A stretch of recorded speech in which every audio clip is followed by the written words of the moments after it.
Good afternoon. I'm Robin Lewis, CEO and founder of the Robin Report.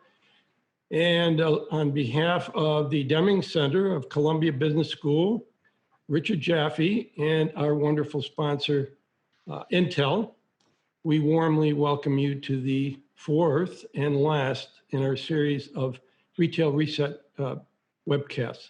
And by the way, if you missed any of the first three, you can go to our website and you will be able to find all four of them after we finish this conversation, of course. Topic today is new experiential business models enabled by technology. And we got a great panel for this. They're very serious, forward-thinking, and I would call them game changers who are really defining the retail reset. One quick housekeeping instruction.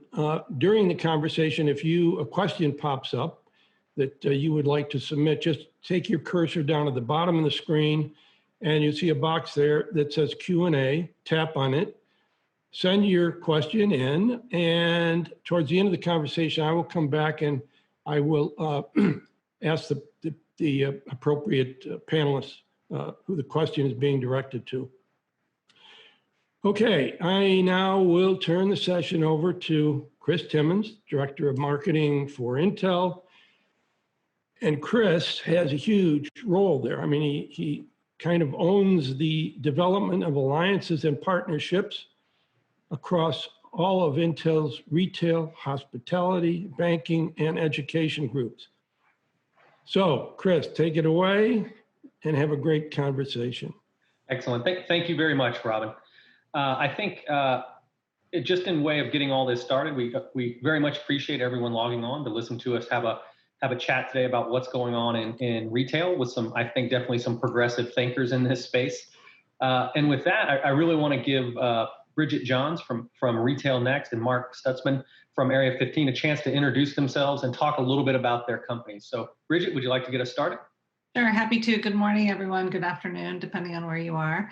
I'm Bridgette Johns. I'm the Chief Marketing Officer at Retail Next. We are a company that focuses on optimizing shopper experience in brick and mortar retail. The company was founded about 12 years ago with the view that physical retail was here to stay, but in order for retailers to really optimize their brick and mortar locations, they needed to think about their locations differently. So we have a set of technologies that allow us to very precisely measure human movement inside of brick and mortar locations to deliver analytics that are very similar to what you would experience with digital data on an e-commerce platform. So as I said, we've been around for about 12 years. We have 500 customers and 90 locations around the world, 90 countries around the world. And I'm really excited to have this conversation with Mark and with you, Chris, today, because I think that there's a lot of really interesting innovation happening, particularly with Area 15, and I'm happy to dig into it today. So thanks, Bridgette. Mark? Sure, sounds good. I actually have a few slides. I always think it's better to visually show Area 15 than talk about Area 15. So give me a second here. All right, hopefully you're all seeing my screen. Looks good on my end, Mark. Right. So Area 15, this is a facility that we have built right off of the Strip in Las Vegas. And we are really what we call kind of the world's first immersive entertainment complex. That is, from my perspective, just an amazing playground of experiences, both events and retail and food and beverage. And we're really all about taking the consumer from the spectacular to the participant. We are, frankly, the world's first purpose-built experiential entertainment complex. Again, live events, immersive activations, huge, amazing art pieces, installations throughout, within the venue and outside in our art island. Bars, eateries, and of course, I'm the Chief Technology Officer, and so we have a lot of what we call, or I call, I suppose, the invisible technology and the visible technology. So the invisible tech is obviously all of that stuff that makes it all possible, whether it's middleware and ticketing integrations and POSs and all that stuff you don't think about, and the way we connect it all together to in-venue analytics, to the visible technology, which is all of the fun, kind of engaging activations and experiences we're building. From you're looking right now at a gigantic monolithic projection map skull that's right at the entrance of Area 15, to free roaming AR experiences that we've built and gamified throughout the venue that fully integrates with our ticketing platforms and our loyalty program, and guests are actually collecting particles in real time, which are part of our loyalty program. Just a kind of a quick overview of the venue itself. We have Meow Wolf is an artist collective out of Santa Fe who is our anchor experience. They'll be opening early next year. We have this huge center area called the Spine, which is where we house our retail and our bar and seating areas and our AR experience and our VR flying simulators and all kinds of other fun stuff. And surrounded by that are tenant spaces and operator-run businesses, as well as event spaces, both indoor and outdoor, including that blue room that you're seeing is actually a 360-degree projection map space. And we can really make it whatever we want it to be for any event. And I know we're all talking about kind of the impact on COVID, and we look at it like, frankly, we all know that we're facing some challenges in the experiential economy, but at the same time, we are seeing just amazing and rapid change, both from a technology side to how we engage with customers. And we're also realizing that there is a massive pent-up demand to get into venues like Area 15. And so we're actually opening, middle of next month, and we're really focused on social distancing and managing our capacity and using technology in as touchless as a way as possible. But we're seeing that the demand to come to the venue has actually skyrocketed since we've all been stuck in our homes for the last number of months. So it's quite an exciting time, and we do believe that the companies who can really do this right are going to be the winners in the end, right? So if we can create these interesting hybrid digital / physical models as we all come out of this pandemic, and maintain that sort of momentum as we move forward, we're really going to see the winners start bubbling up to the top. That's it, Chris. Excellent. Thank you, Mark. That really leads me to a question that maybe both you and Bridgette could talk a little bit about, which is, obviously you've had to do a lot of work with COVID and how do you safely open during this time? And I think Bridgette, Retail Next has been looking at solutions that can also help retailers, build some confidence with their customer base that, hey, everything's going to be okay if you come back. So maybe the two of you can kind of enlighten us as to what you've been doing in that space or how you've been approaching it. Sure, I'm happy to start. So as I said in my introduction, Retail Next is a leader in the understanding of humans inside of physical locations. So as retailers started closing locations during all the shutdowns with COVID and then have started to reopen them, we've seen a few things that have happened sort of universally. And then there are some very specific vertical trends that I'd like to talk a little bit about. So obviously there's now this stratification of retail that didn't exist before, essential retail and non-essential retail. We've seen all of the earnings reports from the essential retailers that they're killing it, and they're really seizing this moment, I think, in a lot of ways to address the ongoing needs of consumers. The new category of non-essential retail obviously has been severely impacted and still trying to find their footing, I think, coming back, with apparel being the sector that is probably most affected. But I think there are some interesting uses of data and reactions and bright spots. So from a use of data perspective, It's been really interesting to see how retailers have really had to accelerate their consumption and understanding of data. So not just footsteps in and out of a location, which is important, but predictive traffic trends around which markets are going to reopen, and then how long does it take consumers to come back to locations? What does that look like from an occupancy and a consumer activity perspective? How can you take that data and drive a better experience for your consumers so there aren't, 100 people waiting in line at Trader Joe's to come in and buy their Trader Joe's groceries, whatever it is.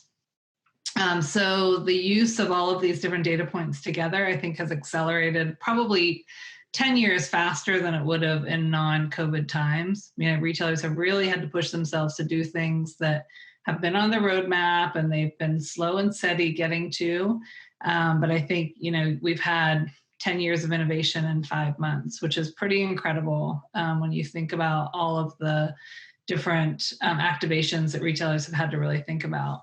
I think there are a few bright spots that we've seen in sort of this non-essential retail category. I think there's definitely a shift from discretionary spending on travel and entertainment into physical retail. So during like dads and grad season, where you might be sending your graduate to Europe for the summer or having some kind of a trip that you would be gifting your graduating college or high school senior, we saw that shift really move to jewelry and other types of product. Jewelry, I think, has been one of the, luxury jewelry has been one of the bright spots that we've seen, outperforming the rest of retail. The other area that has been, I think, really reacting well to COVID, I guess, is in the home furnishings, home renovation, anything to do with your home. As you sit and look at this couch that you've had for 10 years, you're really like energized and excited to change the couch. So, definitely some bright spots. I think the use of, and again, on the use of data, we, as you know, Chris, Retail Next has been really focused on getting more transparency to consumers around what is happening within physical shopping locations, both on the essential and the non-essential side. So we've launched a not-for-profit called ShopSafe that is very much focused on getting this data into the hands of consumers so you can better understand and plan your shopping visits. So you can go online and you can look and see that Ulta down the street, it has high occupancy or low occupancy, and you can plan accordingly. What's been really interesting is how the ecosystem has stepped up to really embrace this data. And we have many other technology companies building on top of this data. So driving experiences like virtual queuing. So if you see that the location you're planning to visit is very busy, you can put yourself in the queue so you don't have to wait in line when you get there. We have a company called Radius 8 that we're working with that will push messaging specific to the occupancy levels within a location. So if you have high occupancy in a particular location, you can either do curbside pickup, or you can put yourself in a virtual queue, or you can use a different delivery mechanism. Or if it's low occupancy, maybe you're going to get a promotional offer to visit that store in person because they really want to drive traffic in. So all kinds of experiences being built to help consumers as they navigate through this time. Yeah. Mark, that's kind of, Bridgette talked a lot about the data and the data on consumers. Now I know that, Area 15 is, built on data to make all these experiences happen and to really immerse people in it. So how have you kind of handled that challenge of all the data that you're collecting?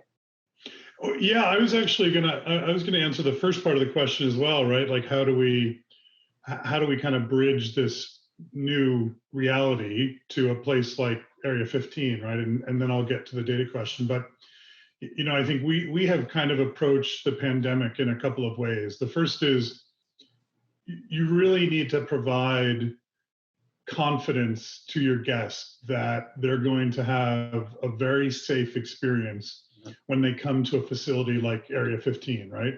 So where we might have been planning thousands of guests previously, now we might have a capacity of 1,000 throughout 200,000 square feet in our outdoor spaces. And so from our perspective, we started with kind of the basics, and we said, okay, how do we create this enhanced cleaning protocol, right? So whether it includes biomisting and UV and super frequent wiping down of surfaces to no touch as much as possible for things like transactions and entering the facility and all that good stuff.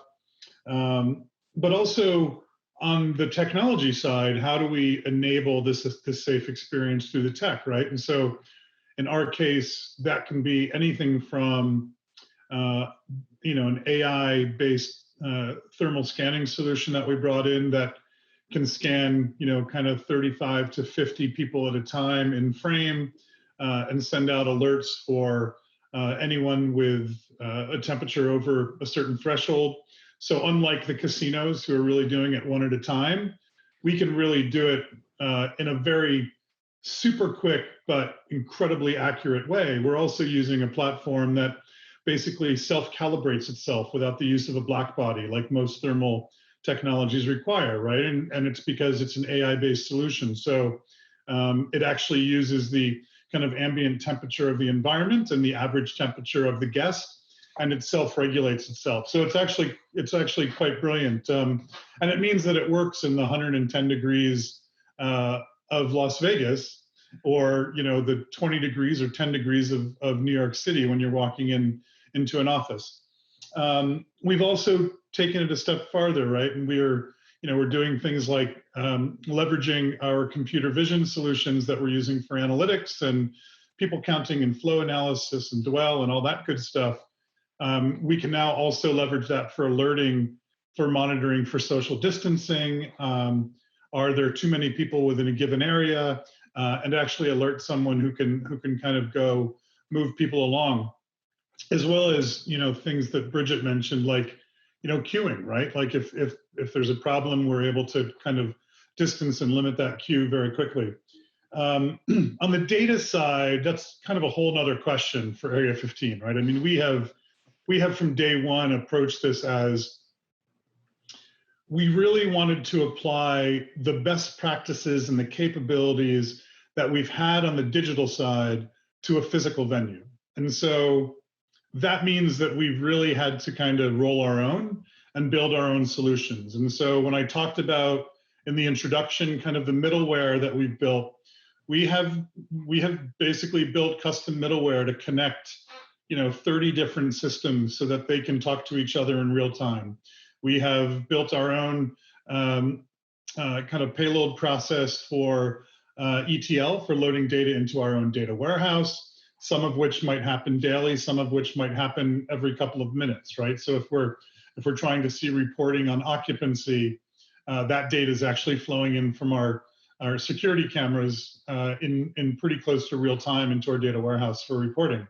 But if we're talking about things like close of business financial data from NetSuite or our POS, that can come in throughout the day.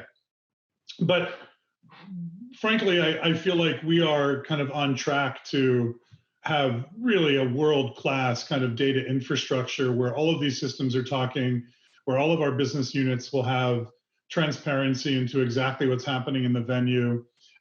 We'll be able to do things like understand how long someone's standing in front of a given activation, and how many tickets are sold within that same time frame, and in real time actually offer coupons via our mobile application to someone who's standing there who hasn't converted yet. So it's really, for us, it's been designed from day one to be part of our DNA.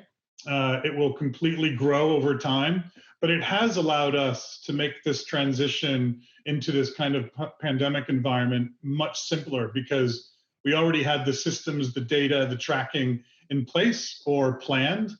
So some things we were able to expedite, other things were already there, ready to go. So it's a pretty, frankly, as a technologist, like, I love this stuff. It's like a playground.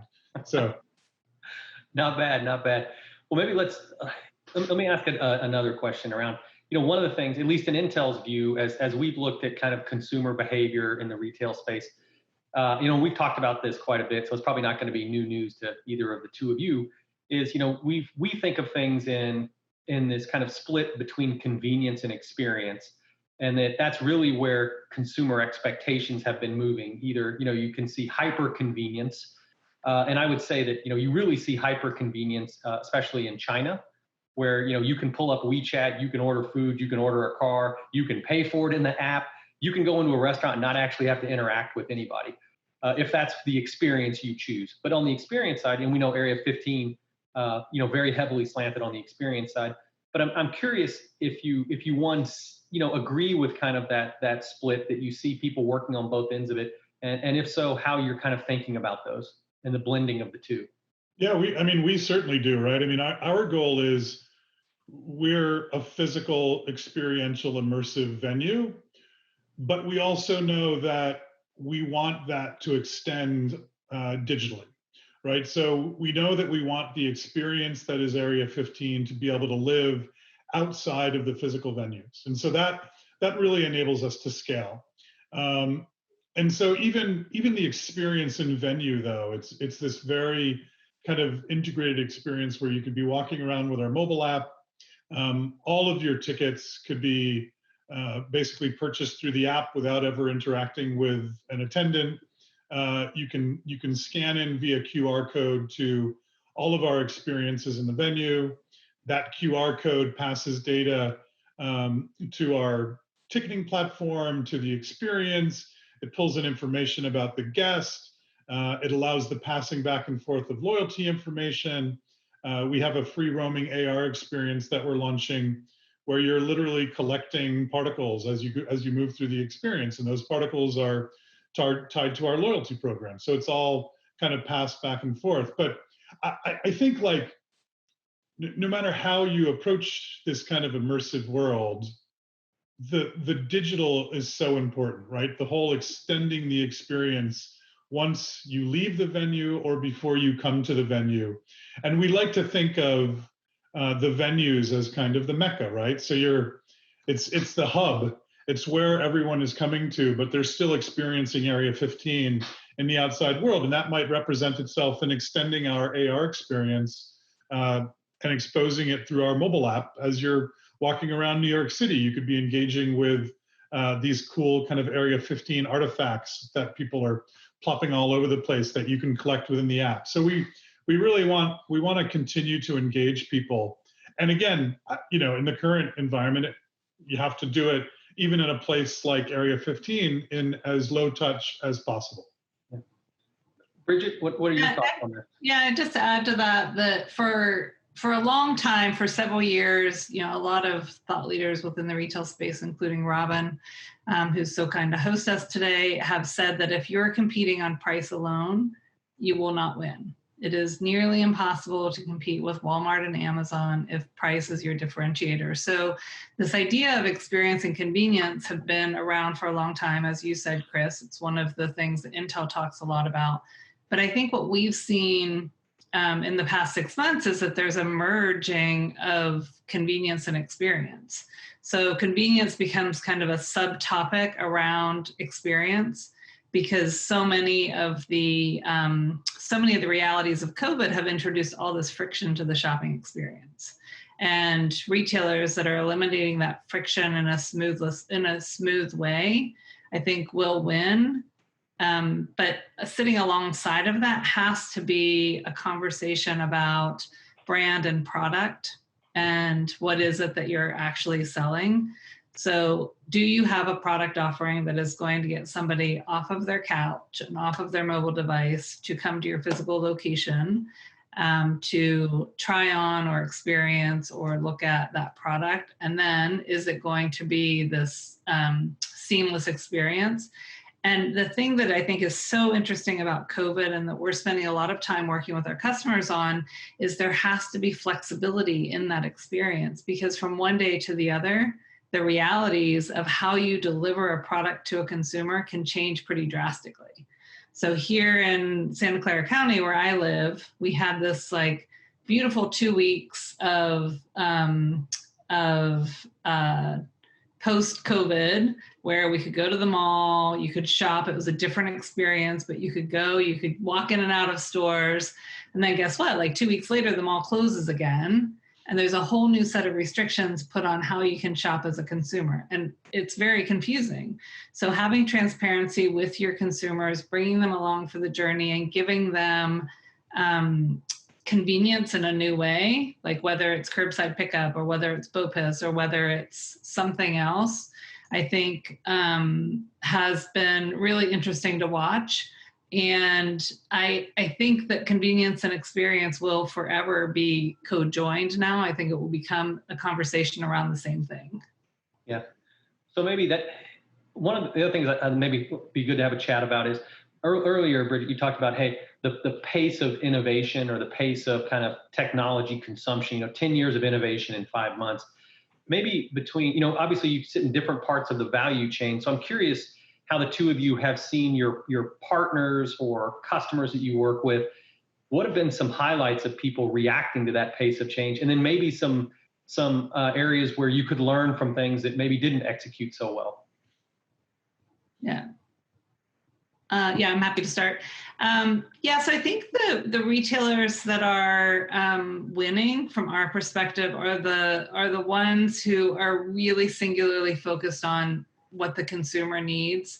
So if you look at what Kendra Scott has done, for example, they have delivered all of these innovative ways to really stay connected to their customers. So they're, a fashion jewelry brand, and they have a very loyal customer base. And they've found a lot of interactive ways to stay connected to their consumers. And that has driven all of their innovation, whether it's curbside pickup or virtual try-ons or whatever it is. Ulta, same. Tractor Supply, same. So you think about these customers, these retailers that are really winning, you can see that their customers are very important to them. I've had other experiences, and we've seen other retailers where they will roll out some innovation like curbside pickup. And then as soon as the metrics change and you're allowed to go into the locations, they will turn that off, because curbside pickup is kind of a pain for retailers. You have to allocate staff to go out to the curb. You have to change your model of delivery. It's an interruption to the daily flow of a store. So retailers don't actually like it that much. But guess what? Consumers really like it. They get used to it. And then you turn it off when people are allowed to come back into your store. Makes consumers super confused about what they should be doing. So I think really staying focused on that, the consumer at the end of the day, will help you win from a business perspective, which is what everyone wants. And, in some ways, we're really jealous of what they've done at Area 15. Like, I think every retailer looks at that and says, oh my gosh, they were really thinking ahead. And all of this innovation that we've been talking about has already been part of your plan. So it's business as usual in some way, taking into all the health and safety into account. I think the other example of that, as you were talking about, Mark, is QR codes. Like, as retailers, we've talked for years about getting consumer adoption of QR codes. Guess what? Any restaurant you go to now, you have to use a QR code to even order from the menu. So that adoption is really accelerating and fast forwarding in a way that has a benefit to consumers, which at the end of the day, that's the only way any of this innovation is going to stick. Yeah, I have to say, like, what's been enjoyable for me throughout this entire process is I'm a startup guy, so I'm used to building stuff at a breakneck pace, right? I'm used to MVPs and getting them out quick and seeing what works and adapting and changing on the fly. But your vendors are not necessarily used to that model, right? A lot of these really large companies that sometimes you have to work with, frankly, because they're the best of breed sort of thing. But over the last 5 months, we've seen that many of these companies have adopted kind of processes that are far more similar to startups than they are to what they used to be. So they are moving a lot faster to adapt to what we are all dealing with at the moment. And frankly, it's been a joy. And, I think I've seen it in both ways. I've seen other companies that just can't get out of their way, and they're going to pay the price. I think many of the restaurant chains that we see are having a hard time, and some of the bigger software companies that aren't moving at the pace they need to adapt to the change. I see it across a lot of our different vendors. But for the most part, I have found, when you look at, just things like thermal scanning technology, right? There went from being, the first month a few options to now hundreds of companies are doing it. Many are doing it in different ways. Computer vision software that has always fought for a place in venues and tried to justify their existence, like that we all looked at and said, of course you need this, right? Like, of course you do. Now it's clear. And so I think these kind of huge opportunities have opened for a lot of different types of businesses to help these physical venues actually adapt to this new world, including, who is better at, remote ordering than, some of the hamburger joints, right? And I think everybody kind of looked at the Five Guys of the world and some of these other companies and said, oh, how can we do that for our 5-star restaurant? And all of a sudden you're seeing these amazing restaurants in New York City that you can order through Grubhub, or you can order online direct, and it shows up in 20 minutes. And it's from a consumer perspective, it's awesome. Yeah. Right. And I agree with Bridgette. I really hope that they continue to support this kind of pace of change, this kind of customer-centric thinking, and really kind of being out of the box, right? Thinking out of the box about how they can do new things and interesting things to improve the guest experience every day, even after we all have a vaccine and we all forget about this pandemic, which human nature tells us that we'll all forget about it like moments after it's been resolved. So, but it'll be interesting to see how things progress. Yeah. Well, maybe here's one that we get asked by a lot of people, which is, I think it's just going to be on everybody's mind is, how do you see the holiday season going? I mean, it usually kicks off not too far from now. And, it doesn't look like, and it's not a political statement, it doesn't look like the COVID's going to magically go away. So, there's probably going to be some lingering effects between now and then. So I'm just curious if you have some thoughts on that. Yeah, Mark, you're opening in a few weeks. I'd love to hear from you first if you want to start. The only thing that has changed our thinking about opening is how we open in a safe way, and how we make sure that our guests are safe, and that we're doing the right things to kind of socially distance and keep people safe.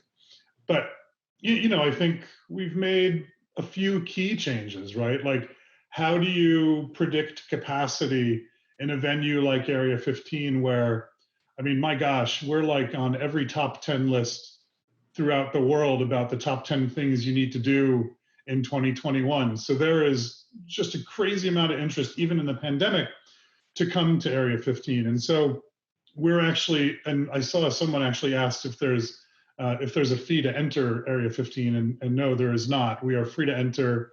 Some of the experiences are obviously paid, but it'll blow your mind just walking through the door of this place.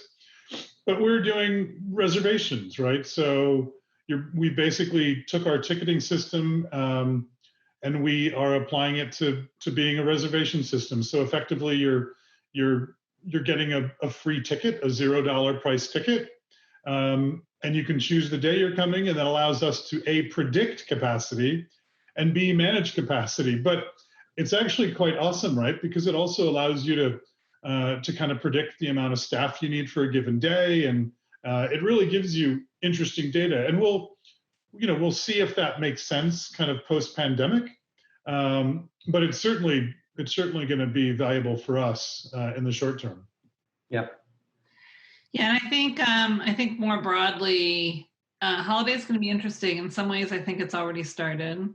I do believe that people are very nervous about a few things. One is, what happens if we go into a second or third wave? As flu season starts, do places get locked down again? Are you going, and will you be able to physically travel to locations? I mean, we are still seeing traffic across North America at minus 40% from last year. So traffic trends are definitely not improving at any kind of fast pace for retailers, but what is improving is shopper yield. So people are going, when they go out, they know what they're going out for and they're buying, which I expect that trend to continue to accelerate through the fourth quarter. And I think the thing that is going to be very beneficial to consumers is going to be this transparency around what's happening, both from a traffic and congestion and occupancy perspective, as well as from a supply chain. So giving consumers good tools to help them know if the item that they're going to the store to buy is in stock or not in stock, when to expect it. If it's not in stock, can you get it delivered through a different mechanism so that you aren't kind of in this cycle of hunting for what you need, but you can, find it more easily. I hope that apparel starts to improve going into the fourth quarter. It's been pretty dismal. But another part of that is also the supply chain piece. So I think supply chains have been really significantly impacted, and retailers have got to get a handle on supply chain before the fourth quarter, or it's going to be a disappointing experience for consumers and for the businesses. So I think there is no crystal ball, but there are definitely some things that can be prepared for, I think, to make it a more joyous holiday season. Yeah. So. I think we did have a couple questions. I had one, Bridgette, that someone would like you to repeat the name of I think it's ShopSafe initiative, but could you repeat the not-for-profit name? Yeah, sure. It's ShopSafe, and it's shop-safe.org if you wanted to check it out online. Okay, excellent. I think, Mark, for you, we had another question around what is the kind of derivation of the name Area 15, and how does that help you build your brand? Well, that's a funny one. So, there's a few things. I mean, I think clearly it's a play on Area 51. We also, the group that basically started Area 15 is Fisher Brothers out of New York City, which is a large family-owned, very old real estate development company. And Fisher Brothers managing partner is actually our CEO and founder, Winston Fisher. And Fisher Brothers is 115 years old. And we're also right off of Highway 115. And oh, by the way, we're also on 15 acres of land where the building is actually built. So all of this crazy stuff came together. And I think the funny bit of the story is Michael Beneville, who's our creative founder, and Winston were kind of throwing around names. And they actually, I think they independently came up with Area 15. And then a couple of months later, they realized, oh, look at this highway that we're right off of.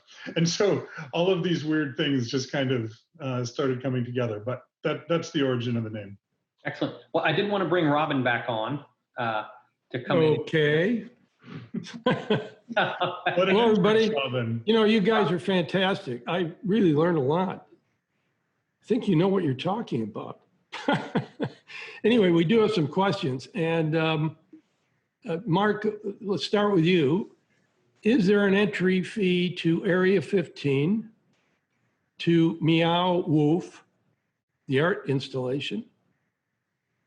So Area 15 is 100% free to enter and enjoy.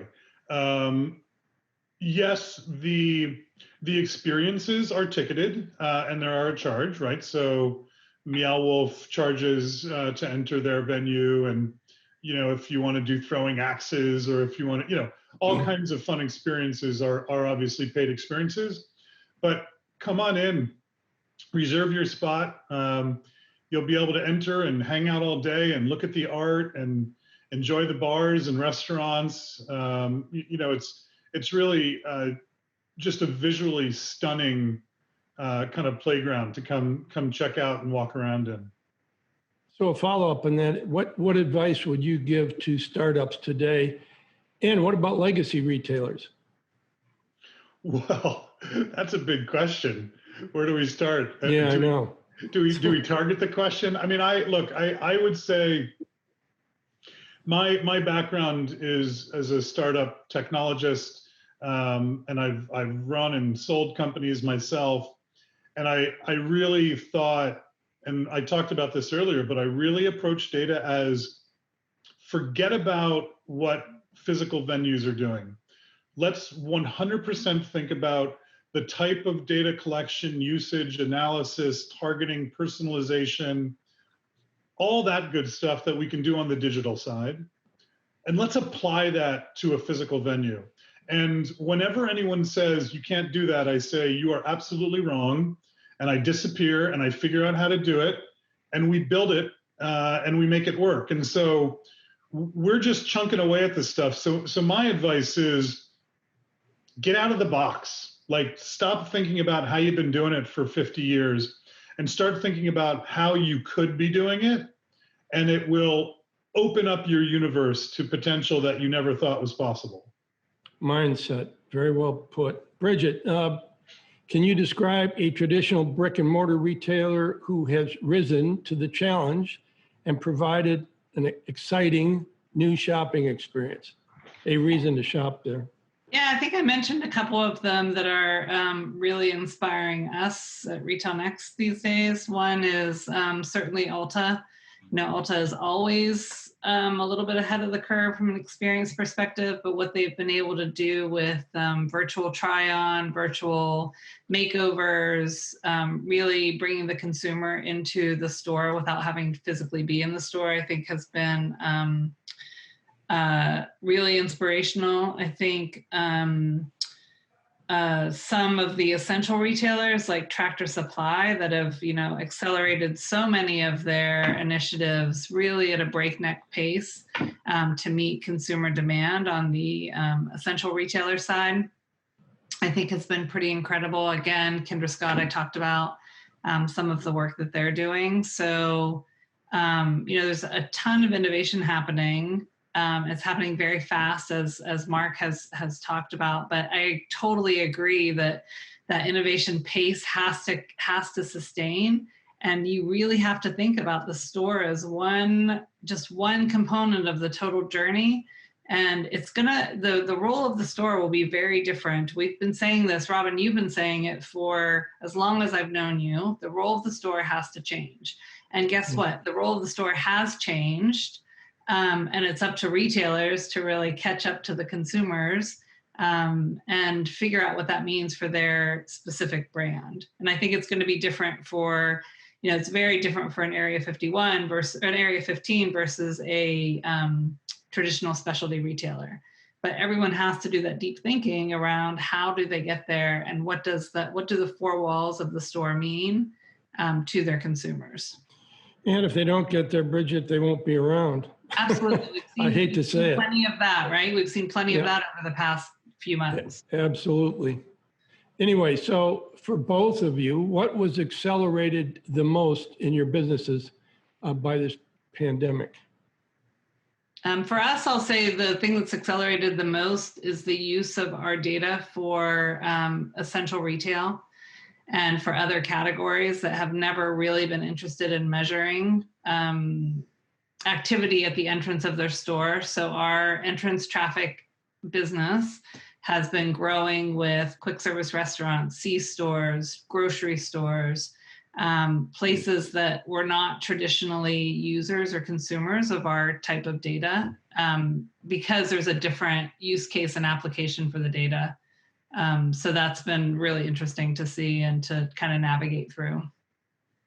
Mark? Yeah, I mean, I think when I think about what's really accelerated for us, I mean, we were already moving at an insane clip.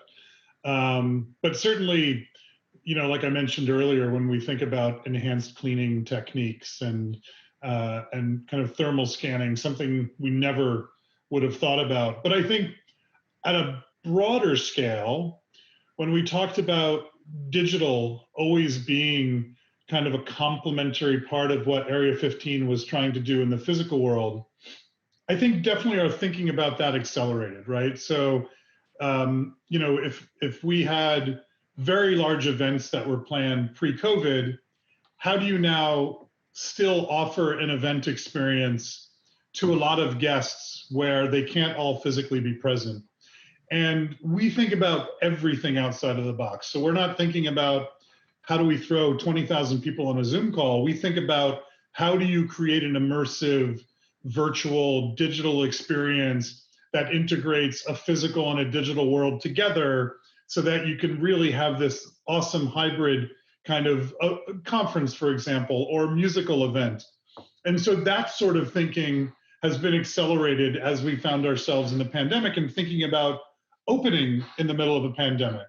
And that's the kind of thing that, by the way, that opens another massive door for us, right? Like there's thousands of conferences that have been canceled who are trying to figure out how to crack this nut and how to really still create this kind of engaging experience where conference attendees can have a one-on-one experience where it's not just Zoom or Microsoft Teams, but really feels more immersive.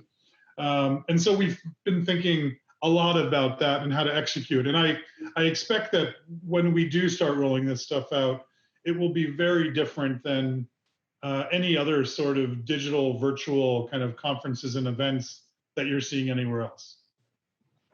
Very good. Here's another one. One of the reasons people like to shop is the in-person experience, of course. And I'm not hearing discussion about enhancing the interpersonal experience. What experience or information do you have about this being done well in or outside of the US? Yeah, I think I can take this to start. I think one of the things that has been really challenging for retailers as they've reopened is labor planning, scheduling, and labor models. How are you thinking about how much staff to bring back, which is still at well below pre-pandemic levels. Like we've heard 40-50% below pre-pandemic levels because retailers are being super cautious about when to bring staff back. And then again, the question's exactly right. Like, how do you drive this experience when the whole model used to be one-on-one? How close can you get to your customers? What is the staff to labor model that drives the highest conversion?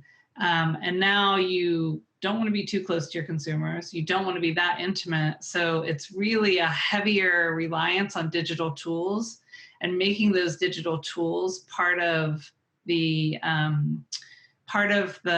experience and not just as a thing that's along the side to manage and measure with, but really bringing your customers into those digital tools, allowing them to have these like augmented reality experiences, virtual makeup try-ons, virtual product try-ons, things like that.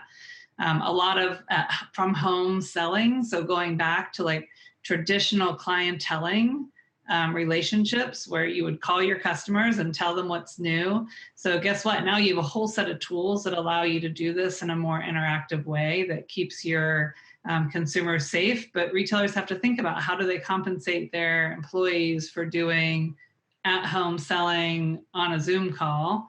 So there's a lot of realities to be worked through, but I think there is definitely a way to do it. And I think it is happening. You know, I know that most of the higher end department stores like Neiman's and Saks are doing a lot of this. So a lot of virtual wardrobing with their top customers because people aren't so comfortable to come back. So I think there's not again, like putting the role of the store into the entire omni-channel and full channel experience. There's not a one size fits all. But there are certainly winners and losers, I think, and people who are moving faster and doing a better job than others. Yeah, I would add to that, you know, when you think about where the experience economy was born out of, right? It was born out of the fact that the pendulum had swung so far to the digital side that everything had become cold, no touch, non-personal, that we had this whole group of people who said, wait a second, like, what happened to seeing the sausage be made when I was buying it at the butcher shop, right? Or I want to engage with these brands. I want to see how they do it, and I want to talk to them. And that's like, we started losing that kind of brand loyalty, and that's really where. And by the way, and everything became commoditized. You can't commoditize an amazing experience because not everyone can replicate it. And we're seeing that today, right? Like, we're seeing it with the companies that can't do this pivot to this highly engaged, yet still digital experience. And so we're really like, we're continuing down the track, man. We're saying we believe 100% in the experience economy. We believe 100% that there is this massive pent-up demand. The question is not, will it be successful? The question is, how do you do it in a successful and safe way? And it's all about human interaction. That doesn't mean it has to be about human contact, right? But it's still about the human interaction between the staff and the other visitors to the venue and to the store. Like, whatever the type of business is, you still need to successfully engage with your consumers and give them a reason to care about what you do. So that's how we continue to think about it every day. And it's, it's just, again, I can't say this enough. How do you keep the consumer safe when they're on site? How do you continue to engage with them digitally after they leave? Yeah, it's a very interesting, Mark, because your model is obviously quite different from the legacy retailers, mainstream retailers. So, and you talked about how you might be able to, have a 1,000 people instead of several thousand. Mm-hmm. And you talked about how you would distance them and so forth and so on. But what is the interpersonal experience in Area 15? How does that work? Well, from a guest perspective, it's a whole group of guests engaging in different experiences together. I mean, it could be anything from, watching people walk around the entire venue holding up this interesting screen to their face and wondering, what the heck are they doing?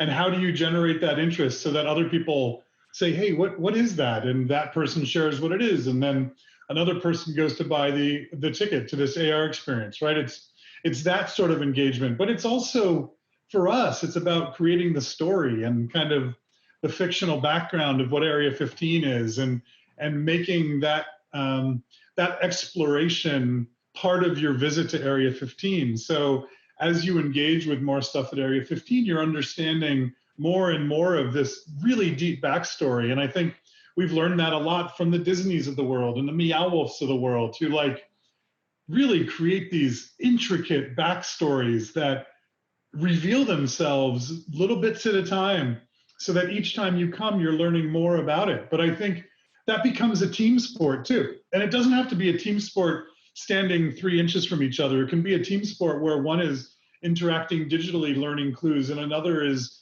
in the venue learning clues. It could be that you win one of our games, and that like opens up this whole new kind of secret environment within Area 15. But it's all about that engagement and discovery as a group.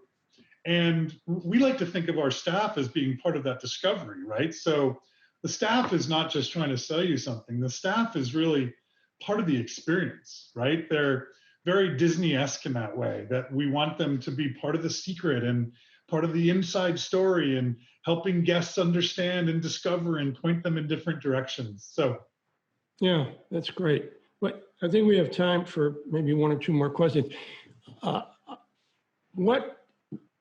What was the biggest surprise to you guys at Bridgette Retail Next? And Mark, what was the biggest surprise when this pandemic hit? The biggest surprise affecting your business and that you would have to address in totally unknown ways? Well, I can answer that one first, Bridgette. I mean, for us, our core kind of management team is in New York City, and we're building this venue in Vegas.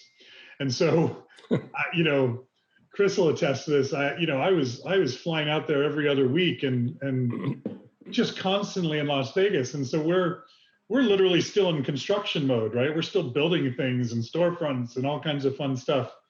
So that was really the biggest challenge, right? We were all locked to our homes, and the Intel team couldn't travel out anymore, and we couldn't travel out anymore. And Square is a big vendor of ours, and Square said, oh, we can't travel for 3 months, and then it became a year, and now it's 2 years. So that was the craziest thing for me personally that I had to deal with. Like, how do you manage this stuff remotely?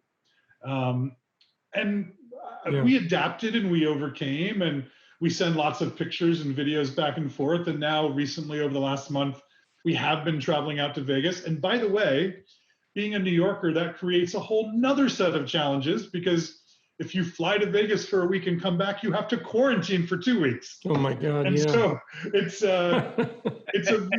a really challenging experience. But it's also, I hate to say this because we're in the middle of a pandemic, but it's kind of fun, right? It's kind of fun figuring out how you approach this crazy new environment that we're all in. Well, you must not have school-age children. What? You must not have school-age children. I have an 18-year-old and a 16-year-old, and my 18-year-old left for his first year of college last week. And we are assuming he'll be back in a few weeks after, it spreads like wildfire through the college, but we'll see. Yeah, I think for us, the biggest thing, Robin, you'll appreciate this, is really helping our retail customers navigate the massive number of store closures and then reopenings that were not synchronous. So retailers aren't built for this. They're built for standard operating procedures, and this is what you do in all of your locations at the same time. And helping our retailers navigate, how do you do that functionally and systematically? How do you think about your data for these closed periods? And then how do you, we've spent a lot of time helping our retailers fill the gaps from where they've furloughed their entire teams, for example. And as they're reopening, they don't have analysts, they don't have labor schedulers, they don't have planners. So we've done a lot of internal, as you know, we have a lot of retail expertise in our business. Lots of us were operators before coming to Retail Next. Yep. So we've spent quite a bit of time working with our customers to help augment their teams and to deliver services that are not, part of what we do. But for the greater good of retail, we've been doing some of that kind of work, which was definitely not on our roadmap at the beginning of this year. So I think that's been, really the hardest thing, and the most surprising thing is just helping retailers figure out what to do, quite frankly. Yeah, very good. Hopefully, as we go into this holiday season, whenever that begins, I'm hearing that it's going to start much earlier, and it's going to be spread out. There aren't going to be any big spikes like, Black Friday, which big retailers are discouraging because they don't want to see door busting. Anyway, let's hope that this holiday season does bring some joy.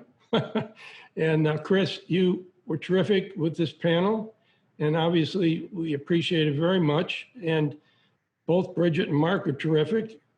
I would love to go on this conversation for another hour, but we do not have it. So I want to thank our audience. I hope you learned a lot. I think you should have.